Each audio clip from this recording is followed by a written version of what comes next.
Green community ચૈતન્ય trust તરફથી અમે એક જામનગરમાં પ્લાસ્ટિક ફ્રી કરવા માટેનું અભિયાન ચલાવી રહ્યા છે. અને આ અભિયાનમાં જામનગરની મોટાભાગની બધી સ્કૂલો, બધી બેંકો, બધી institute association, factory owners association અને ખાસ કરીને જામનગર મહાનગરપાલિકા આપણી સાથે છે. અને બધા તેમનો સાથ અને સહકાર જામનગરને પ્લાસ્ટિક ફ્રી કરવા માટે આપેલો છે. અને જેમાં અમે આ ઇકો બ્રિક્સની સૌથી મોટી દિવાલ બનાવવા માટે જઈ રહ્યા છીએ. એમાં જામનગરની બધી સ્કૂલો જોડાયેલી છે.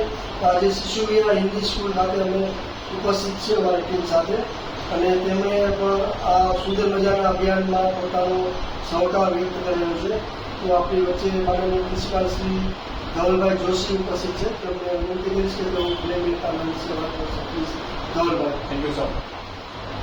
આ જે પ્રોજેક્ટ છે ઇકો ફ્રેન્ડલી, કારણ કે અત્યારે પર્યાવરણની અંદર એટલું બધું પ્રદૂષણ થઈ રહ્યું છે. પ્રદૂષણને કંટ્રોલ રાખવા માટેનો એક સૌથી ઊંચો ઉપાય છે. અને મારા તરફથી પૂરો પ્રયત્ન કરીશ કે મારા બાળકોને આ જે સિસ્ટમ છે એ તરફ કન્ટિન્યુ થાય અને તમારો જે પ્રોજેક્ટ છે પૂરેપૂરો જાહેર કરું છું.